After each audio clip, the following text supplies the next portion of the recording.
Sud Radio, les débats de l'été, 10h-13h, Maxime Liédo. Bonjour docteur Cyril Venet. Bonjour. Vous êtes médecin anesthésiste, secrétaire général du syndicat national des médecins hospitaliers Force ouvrière. Avec vous, on va faire un petit point parce que des urgences sont en grève à plusieurs endroits dans le pays. Du côté d'Aix-en-Provence, c'est le cas aussi au Havre, c'est le cas vers la Mayenne, c'est le cas aussi dans le Var, dans les Bouches-du-Rhône. Concrètement, j'ai l'impression que c'est un triste refrain chaque été. Aujourd'hui, à l'heure où on se parle, cette saison, quelle est la situation? Comment ça fonctionne à un niveau national? Écoutez, je pense que c'est pas tout à fait juste de dire que c'est un refrain qui revient à chaque été. Il y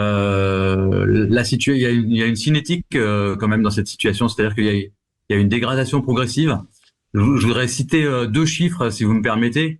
Bien sûr. Le premier, c'est le nombre de lits qu'il y avait. Alors, pour que ce soit plus parlant, je vais citer seulement sur un CHU que je connais bien. En 1990, il y avait 4500 lits. En 2000, il y avait plus que 2000 lits. Et aujourd'hui, dans ce même CHU, on fonctionne avec 650 lits. Donc, ça vous donne une idée de la cinétique. Il y a, à l'heure où je vous parle, entre 100 et 120 patients dans les urgences de Grenoble. Donc, il est faux de dire que c'est un refrain. C'est-à-dire que la situation s'aggrave d'année en année. Ah oui, donc pour vous, c'est pas un refrain, c'est pire que ça. C'est-à-dire que chaque été ou chaque année qui suit est un peu plus grave que la précédente. Tout à fait. Et même dans mes pires cauchemars, j'aurais pas imaginé voir il y a encore 3 ans en arrière, j'aurais jamais imaginé voir ce que je vois aujourd'hui. Mais alors concrètement, ça se concrétise par quoi? Un peu partout sur le territoire. Vous qui avez des remontées, qui êtes le secrétaire général du syndicat national des médecins, comment ça se concrétise? Un manque de lits, vous l'avez dit? Manque de personnel? Manque de lits, donc ce qui fait que les patients à hospitaliser, ils restent sur des brancards aux urgences. Il y a des études qui sont sorties, des études scientifiques qui ont été publiées dans des revues des revues très sérieuses, qui montrent que les patients qui sont là dans les urgences avant minuit et qui sont encore là à 8h du matin ont un taux de mortalité tout à fait supérieur à la pathologie, à ce qu'on attend avec leur pathologie. Donc ça se concrétise. Comment ça se concrétise? Par des retards de diagnostic, par des décès indus, et ce que la presse relate en général n'est que le sommet de l'iceberg de cette histoire-là. Et ce qui est nouveau, c'est que les médecins commencent à se tourner vers les organisations syndicales pour s'unir avec eux, pour faire la grève déjà et pour alerter tout le monde. Tout le monde est déjà alerté. Au fur et à mesure des années, de plus en plus de médecins rejoignent les syndicats pour dénoncer une situation qui ne leur convienne plus ou dont ils arrivent à bout. J'irai pas jusqu'à dire qu'ils les rejoignent, mais en tout cas, ils s'adressent à eux. D'accord. Et vous dites que ça s'empire d'année en année. Est-ce que vous avez une explication de cette dégringolade, de cette chute? Est-ce que cet été particulièrement, c'est parce qu'on a eu un besoin plus important de médecins par la capitale à cause des JO? Est-ce que parce que plus de Parisiens ont fui la capitale, donc ils sont beaucoup plus en région, il y a beaucoup plus de monde, ou c'est malheureusement beaucoup plus, on va dire, structurel? Mon avis est très tranché sur cette question. C'est une question pour le donner, on se parle vrai sur Sud Radio, allez-y. Mon avis est plus tranché, c'est-à-dire que c'est une question beaucoup plus structurelle. Et non seulement elle est structurelle, mais si vous voulez, je suis obligé de dire, même si ça plaît pas à tout le monde, que cette situation, elle a été organisée, elle a été voulue. Vous avez entendu depuis, alors vous êtes jeune vous, mais vous avez fait des études d'histoire, donc vous avez certainement vu que vous avez certainement entendu que depuis 20 ou 30 ans, on nous explique qu'il y a trop de médecins, qu'il y a trop de lits, que grâce à l'intelligence artificielle, grâce aux consultations à distance, grâce aux améliorations techniques et au virage ambulatoire, on a plus besoin d'autant de lits. On a expliqué ça aux élus depuis tant d'années. Et encore aujourd'hui, on s'aperçoit qu'il y a une volonté de fermer des lits, qu'il y a 1500, cette année, il y a 1500 internes qui sortent en moins que l'année dernière. Donc ça donne une petite idée quand même du chemin qui est suivi. Et comment c'est possible? Et vous le savez, beaucoup de gens qui nous écoutent doivent se dire, mais comment c'est possible? Après le Covid, après le Ségur de la santé, on nous avait promis 19 milliards, puis 8,2 milliards. On avait promis de revaloriser le métier, puis d'axer sur le soin dans les territoires. Comment, après toutes ces belles paroles comme le chantait très bien Alain Delon et Dalida, on se retrouve encore dans une situation que vous décrivez comme de pire en pire chaque année? Comment cela est-il possible? Je pense que vous pouvez le répondre à cette question encore mieux que moi. Moi, je suis qu'un pauvre médecin sur le terrain et Ah, mais ça vient du terrain, justement. Mon histoire de médecin et de syndicaliste m'a appris à regarder les faits. J'ai une formation scientifique, donc je constate pourquoi, quelles sont les déterminations qui font que cette politique-là est menée. Non, mais sur les sommes colossales, vous voulez dire que vous n'avez pas aperçu un bout de billet vert sur les sommes colossales promis pendant le Covid. Vous dites que de là où vous travaillez, vous n'avez pas vu un bout de billet, un bout des sommes promises qui vous a permis d'améliorer votre quotidien? Non, oui, effectivement, parce que vous avez une manière un peu étonnante de présenter ça, mais oui, c'est à peu près ça, oui. C'est-à-dire que l'argent colossal qui est débloqué n'est pas orienté directement sur le soin. Ça, c'est clair. Et j'ai tout ce qui est de la politique qui pourrait être menée de recrutement d'aides-soignantes, de secrétaires, d'infirmières, ces trois catégories de personnel sont particulièrement orientées. Je parle des secrétaires médicales en particulier, qui sont particulièrement orientés sur le soin.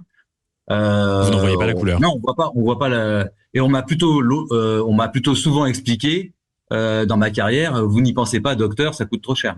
Bon, merci beaucoup, en tout cas Cyril Venet, d'avoir été avec nous, médecin anesthésiste, secrétaire général du syndicat national des médecins hospitaliers FO. Merci beaucoup de notre franc-parler. On poursuit la discussion d'un point de vue maintenant beaucoup plus local, beaucoup plus concret. On va partir du côté de Laval, rejoindre Caroline Brémaud. Bonjour Caroline Brémaud.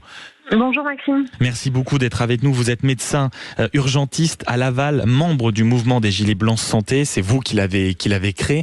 Je suis ravi d'être avec vous parce que au niveau national, on vous connaît un peu. Vous avez été rétrogradé. Vous étiez chef des urgences à Laval et vous avez été rétrogradé après avoir pris la parole à de nombreuses reprises, notamment dans les médias, pour avoir dénoncé la situation qui frappe actuellement l'hôpital public. Vous, aujourd'hui, quelle est votre situation à Laval ? Il me semble que les urgences sont fermées de façon plus que conséquente. Nous, on a des urgences qui sont fermées depuis novembre 2021 de façon régulière, un petit peu marquée par les temps de vacances scolaires. Ça s'est aggravé progressivement. Là, en juillet, on avait 22 nuits fermées. En août, on part sur 18. Et en septembre, j'ai préféré compter les nuits d'ouverture. Et on sera à 6. Et pendant l'été, on me dit que pendant 22 nuits en juillet, vous avez été fermé, c'est ça? Et potentiellement 18 sur le mois d'août? C'est ça, exactement. Et donc, pendant ce temps-là, en fait, on ne prend en charge que les urgences vitales. Et les autres patients qui nécessitent des soins quand même dans la nuit sont réorientés sur d'autres hôpitaux à une trentaine de kilomètres, ou si c'est un peu plus spécifique, sur le CHU qui est à 70 kilomètres. Donc il y a une perte de chance, il y a un retard de prise en charge pour les patients. Par exemple, nous, quand on est fermé, on ne prend pas en charge les AVC. En ce moment, SAMU Urgence de France fait une vidéo qui dit que chaque minute compte pour la prise en charge des AVC. Et nous, quand on est fermé, on les renvoie au mieux sur Château-Gontier à 30 km et au pire, s'il y a besoin d'une IRM, sur le CHU d'Angers à 1h, 1h15. Donc c'est assez concrètement, quelqu'un qui est en pleine AVC est obligé de parcourir les 30 km en espérant que ce soit ouvert, ou d'aller faire 1h15 de route pour être pris en charge. Mais il y a une communication qui est faite peut-être au niveau local par... Pas du tout. Il n'y a pas de communication. C'est l'Omerta.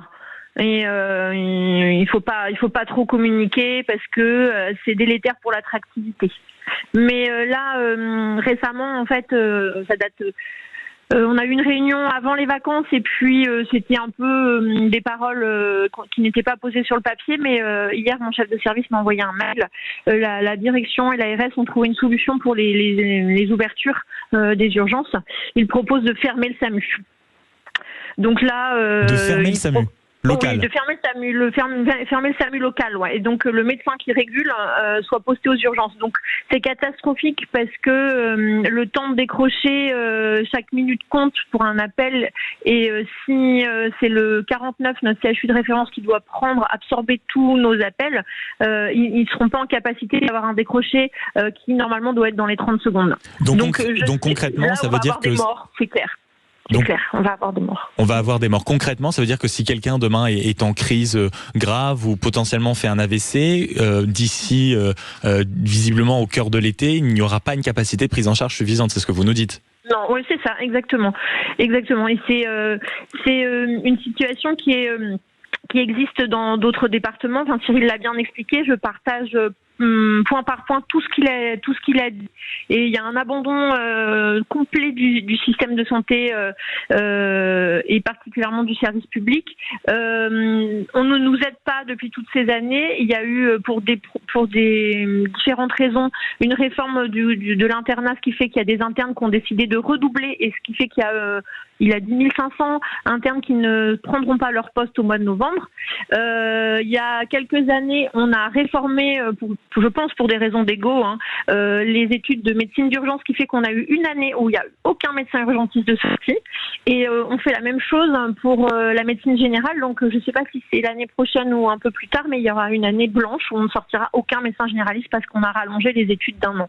Donc en fait, il y a des choses qui sont mises en place, effectivement, mais en fait, elles ne nous aident pas, elles nous enfoncent. Et je pense qu'il y a une volonté non assumée, mais bien organisée, d'effondrer le système de santé actuel. Bon, et les auditeurs le voient, Caroline Brémaud, on ne peut pas vous reprocher de faire de la langue de bois. J'aimerais vous faire réagir, puisque vous parlez des décisions politiques, du ministre de la Santé, qui était ce matin sur France 2, et voici ce qu'il dit. Écoutez bien, j'aimerais avoir votre réaction juste après. C'est un paquebot, l'hôpital public. Il y a déjà beaucoup de choses qui ont été faites et aujourd'hui on est sur la bonne voie. On forme plus de soignants, tout niveau, des médecins, des paramédicaux, d'infirmiers, infirmières. On forme plus de soignants. Ça va produire ses effets dans quelques années. On investit plus dans l'hôpital. Je vais pas vous donner les chiffres, c'est pas le. Mais est-ce qu'il faut pas aller reprendre l'Olympisme plus vite, plus haut et plus fort? Mais est-ce qu'il faut pas mettre un plan Marshall? Il faut pas que ça devienne la priorité des priorités. On peut décider un plan Marshall, mais ça fera pas sortir des pédiatres, ça fera pas sortir des radiologues, ça fera pas sortir des cardiologues d'un claquement de doigts. Donc il faut remettre le système. Je le redis, former plus, investir dans du matériel, investir dans l'immobilier, investir dans les forces humaines. On réouvre des lits dans les hôpitaux, on le dit pas assez, mais aujourd'hui, depuis un an, on en ferme beaucoup, dans les services d'urgence aussi, notamment. Mais c'est des tensions, on les ferme parce qu'on n'a pas assez de médecins. On aurait les médecins nécessaires, on serait pas obligé de les fermer. Mais aujourd'hui, dans plein de CHU, on réouvre des lits. On parlait de la PHP tout à l'heure, 400 lits qui ont été réouverts ces derniers mois, donc dans différents services. Donc on est sur la bonne voie. On est sur la bonne voie, c'est un chemin qui est long. Caroline Brémaud, médecin urgentiste à Laval, membre du mouvement des Gilets Blancs Santé. Vous qui avez été sanctionné pour, on va dire, avoir dénoncé la situation, comment vous réagissez au ministre, aux propos du ministre actuel de la Santé? Il faudrait pas que je l'ai en face de moi, parce que je pense que je pourrais être très énervée. Mais on est sur la bonne voie et pas besoin de plan Marshall. Non, on n'est pas du tout sur la bonne voie. Nous, en octobre 2021, c'est Jean Castex qui est venu en Mayenne pour dire qu'il allait débloquer 80 millions d'euros pour faire un nouveau bâtiment urgence réa. Et ça fait depuis que je suis quand j'ai commencé ma chefferie de service, on parlait déjà de ce bâtiment qui devait être prêt en 2024-2025. Il n'y a même pas une pelleteuse pour faire un trou. Donc on continue à travailler dans des conditions qui sont pas acceptables pour les patients. Les urgences sont trop petites. J'ai réussi à obtenir 1 million d'euros pour aménager des petites choses. Donc on a eu un Algeco pour que les soignants puissent avoir une salle de pause avec une fenêtre, parce qu'avant on était dans une salle sans fenêtre de 15 mètres carrés. Mais on a toujours des patients qui urinent derrière des paravents. On a toujours des patients qui dorment sur les brancards dans le couloir des urgences. Moi, j'appelle ça le couloir de la honte, parce que quand vous êtes dans un service ouvert où il y a en permanence du bruit et de la lumière, et que vous attendez dans le couloir parce qu'il n'y a pas de lit dans l'hôpital, donc peut-être qu'il a réouvert des lits, mais pas chez nous, et dans plein d'endroits, je pense que c'est pareil. C'est des techniques de torture, en fait, la privation de sommeil, l'exposition à la lumière et au bruit permanent, ce sont des techniques de torture. Moi, j'appelle ça le couloir de la honte. Donc, quand il dit ça, je me sens humiliée et j'ai envie de crier, de pleurer, de vomir, de tout, mais en tout cas pas de le féliciter et de l'applaudir. Une dernière question avant qu'on se quitte, Caroline Brémaud. À vous entendre, il n'y aura pas d'amélioration d'ici septembre. C'est malheureusement une situation qui va empirer, qui va s'étendre dans le temps. Oui. Il n'y a pas d'amélioration parce qu'il je pense pas qu'il y ait une volonté d'améliorer. Enfin, ça fait des années qu'ils ne font rien. Lui, il dit qu'il se passe des choses. Je sais pas où les choses se sont passées. Mais moi, tout ce que j'entends autour de moi et dans les régions d'à côté, parce que je suis en communication permanente avec des soignants de toute la France, et on parle jamais non plus du médico-social, alors que c'est un pilier fondamental du système de santé. Je ne vois pas comment ça peut s'arranger. Je comprends pas qu'on puisse avoir un tel discours. Moi, j'aurais honte à sa place. Bon, merci beaucoup d'avoir été avec nous, Caroline Brémaud, médecin urgentiste à Laval, et vous avez continué le métier malgré les quelques rétrogradations que vous avez subir, membre du mouvement des Gilets Blancs Santé. Merci d'avoir parlé vrai ici sur Sud Radio. On se retrouve dans quelques instants avec Jean-Dominique Mercier qui va nous faire le portrait robot du nouveau chef du Hamas. Je vais vous faire un petit spoil, ce n'est pas un enfant de cœur. À tout de suite.